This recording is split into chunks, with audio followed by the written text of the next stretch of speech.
வணக்கம் நண்பர்களே, இது உங்கள் தமிழ் விஆர்எஸ் மீடியா. இன்றைக்கி இந்த வீடியோவில் எதை பற்றி தெரிஞ்சுக்கிற போகிறோம் அப்படின்னு கேட்டிங்கன்னா, நம்முடைய சப்ஸ்கிரைபர் கேட்டிருக்கக்கூடிய ஒரு கேள்விக்கான பதிலை தான் இந்த வீடியோவில் வந்து பார்க்க போகிறோம்.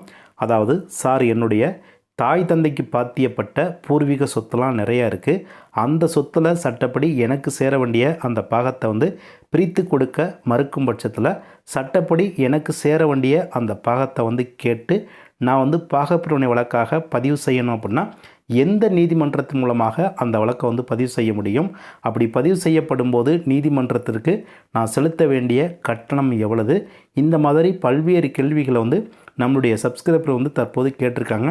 அதை பற்றி தான் இன்றைக்கி இந்த வீடியோவில் வந்து பார்க்க போகிறோம். இது வரைக்கும் நம்மளுடைய சேனலில் என்ன சப்ஸ்கிரைப் பண்ணலாம் அப்படின்னா கண்டிப்பாக மறக்காமல் சப்ஸ்கிரைப் பண்ணிக்கோங்க. இந்த வீடியோ உங்களுக்கு பயனுள்ளதாக இருந்துச்சு அப்படின்னா உங்களுடைய நண்பர்களுக்கும் ஷேர் பண்ணிக்கோங்க. பொதுவாக அவர் கேட்டிருக்கக்கூடிய அந்த கேள்வியை வந்து நீங்கள் எல்லோரும் எளிதாக புரிந்து கொள்ளக்கூடிய வகையில் அதை வந்து ஒரு எக்ஸாம்பிளோட பார்ப்போம்.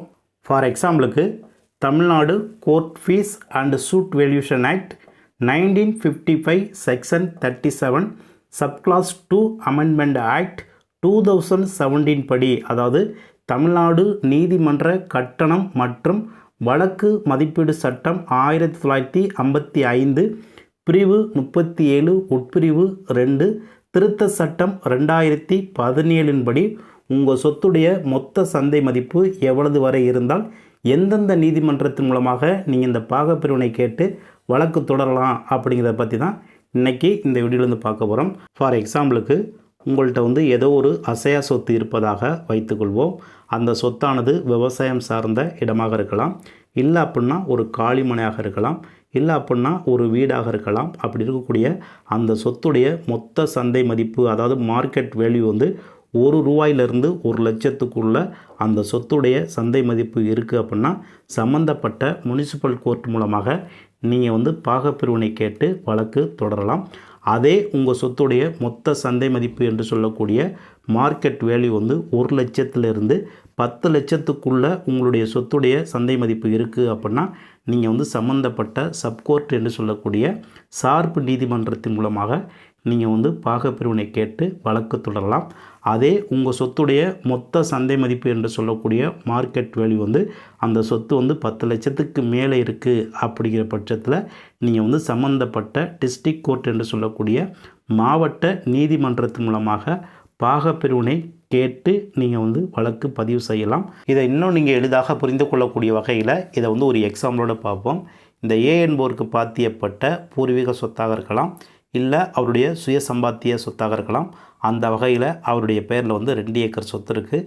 அப்படி இருக்கக்கூடிய அந்த சொத்தை வந்து ஏ என்பவர் வந்து உயிரோடு இருக்கும்போது எந்த ஒரு பரிமாற்றத்தையும் செய்து வைக்காமல் திடீர்னு இறந்து போயிடாரு. இவருடைய இறப்புக்கு பிறகு அந்த சொத்துக்கு சட்டப்படியான வாரிசுகள் வந்து ஏ என்பவருக்கு வந்து மொத்தம் 4 பேர் இருக்காங்க.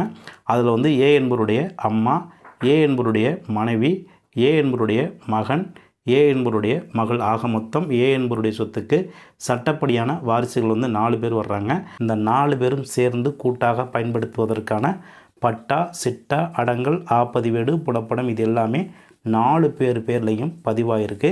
இந்த 4 பேரில் அவருடைய மகன் மட்டும் தன்னுடைய பாகத்தை வந்து பிரித்து தர சொல்லி சம்மந்தப்பட்ட அந்த வாரிசுகள்கிட்ட போயிட்டு சட்டப்படி கேட்குறாரு.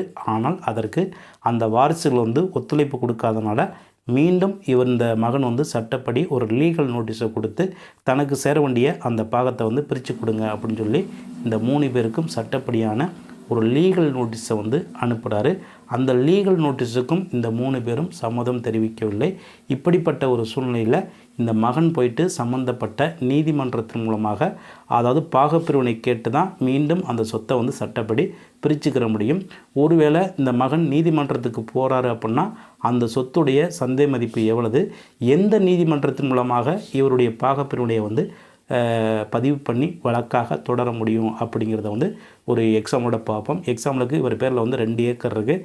இந்த 2 ஏக்கருக்கும் 4 பேர் சட்டப்படியான வாரிசுகள் வந்துடுறாங்க. இந்த 4 பேருக்கும் சரிசமமாக பிரிக்கணும் அப்படின்னா ஒவ்வொருத்தருக்கும் 1/2 ஏக்கர் தான் சரிசமமாக பிரியும். ஆனால் இந்த 2 ஏக்கருடைய தற்போதைய சந்தை மதிப்பு வந்து ஒரு எக்ஸாம்பிளுக்கு ஒரு 2 லட்சம் இருக்குது அப்படின்னா இந்த 2 ஏக்கருடைய மொத்த சந்தை மதிப்பு தான் 2 லட்சம். ஆனால் இவருடைய பாகத்துக்கு வந்து 1/2 ஏக்கர் இருக்குன்னா அந்த அரை ஏக்கருக்கான சந்தை மதிப்பு வந்து 50,000. எக்ஸாம்பிளுக்கு 50,000 4 பேருக்கும் அரை ஏக்கர் போயிடும். அந்த அரை ஏக்கரில் மகனுக்கு ஒதுங்குது. அந்த அரை ஏக்கருக்கு தற்போதைய சந்தை மதிப்பு வந்து 50,000. இந்த 50,000த்துக்கு இந்த மகன் வந்து எந்த நீதிமன்றத்தின் மூலமாக இந்த பாகப்பிரிவினை கேட்டு வழக்கை வந்து பதிவு செய்ய முடியும் அப்படின்னா, சம்மந்தப்பட்ட முனிசிபல் கோர்ட் மூலமாக தன்னுடைய பாகத்தை கேட்டு வழக்கை வந்து பதிவு செய்யலாம். ஒருவேளை அவருடைய பாகம் வந்து 1,00,000த்துக்கு மேலே போகுது அப்படின்னா, இரண்டாவதாக வரக்கூடிய சப்கோர்ட் மூலமாக சார்பு நீதிமன்றத்தின் மூலமாக அவருடைய பாகப்பிரிவினையை கேட்டு அவர் வந்து வழக்கை வந்து பதிவு செய்து அதன் மூலமாக தன்னுடைய பாகத்தை வந்து கேட்டு பெறலாம்.